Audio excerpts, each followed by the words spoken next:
बघा आता यामध्ये बघा भागिले दिलेला आहे, सेम प्रोसेस आहे, प्लस प्लस चिन्ह दिलेलं. आता हे सोपं आहे बघा. 5 या ठिकाणी आपण भागा अशा प्रकारे भागा करायचं. 5 आणि 0 बघा 5 आला. त्यानंतर बघा 5 आणि 2 7.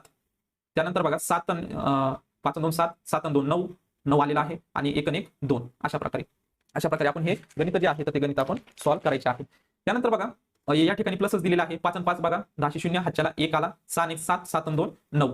त्यानंतर बघा 8 आणि 3 11 होणार आहे. 11 90. सेम अशा प्रकारे. आता बघा या ठिकाणी बघा तुम्हाला अवघड प्रश्न का दिलेला आहे, वरती खूप सारे सोपे सॉल्व्ह केलेले आहे. त्यानंतर असे जे अवघड तर नाहीच ते पण सॉल्व्ह करता आले पाहिजे अशा प्रकारे.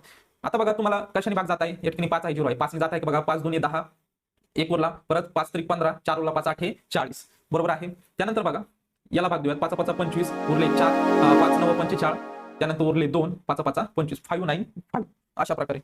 आता या ठिकाणी बघा कशाने भाग जात आहे, 7 ने जातोय का बघा बरं. 7 त्रिक 21, 7 त्रिक 21, 7 चौक 28, 7 ने भाग गेला. वरती बघा 7 8 56, 56 म्हणल्यावर इथे 35, 7 5 35 म्हणजे 85 भागिले 34.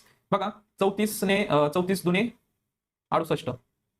त्यानंतर बघा 34 त्रिक नाही म्हणा 34 दुने बघा 68, 85 68 गेले बघा, उरणार किती 17 उरतील आणि 34 नेहमी 17 आहे म्हणजे 5.5. अशा प्रकारे त्याचं तुम्ही आन्सर काढू शकता. 2.5 क्रमांक 1 या प्रश्नाचं उत्तर येणार आहे. अशा प्रकारे सॉल्व्ह करायचं आहे बघा. किती इझी आहे. फक्त तुम्हाला कितीचा पाडा लागला या ठिकाणी 5 चा लागला. या ठिकाणी आपण 5 ने भाग दिलेला आहे, त्यानंतर 7 ने दिलेला आहे आणि त्यानंतर बघा इथे 34. पण 34 बघा 2 आणि 3 ने गुणलं तरी तुमचं लगेच उत्तर येत असतं. आता जर तुम्ही म्हणला की 34 दुने किती होणार, 34 दुने 68 झाले. लगेच तुम्हाला कळतंय की 2 ने भाग जाणार आहे म्हणून बाकीचे जर इलिमिनेट केले तर तुम्ही 2.5 आणि 2 आणि नंतर पण तुम्हाला कळतंय काहीतरी उरतंय संख्या म्हणून पूर्ण 2 ने भाग जाणार नाही बघा. म्हणजे 34 दुने 68 हे जर तुम्हाला माहित असलं तर तुम्ही उत्तर काढू शकता.